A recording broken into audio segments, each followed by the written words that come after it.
In primetime news this evening, dust alert. Saharan dust plume now over Jamaica, triggering major concerns for those with asthma, sinus, and other health problems.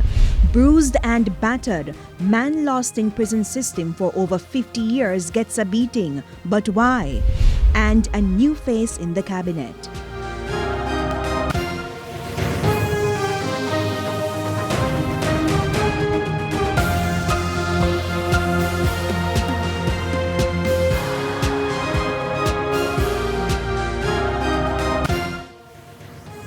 Good evening and welcome to Primetime News. We're live on air and online at onespotmedia.com. I'm Herman Green. And I'm Janella Precious. Also this evening, the business day, sports commentary, E-Prime and weather. But before the break, the feedback question. Our question this evening: how are you preparing to protect yourself from the effects of the Saharan dust? You can share comments online, facebook.com/Television Jamaica, and tweet us at Television Jam.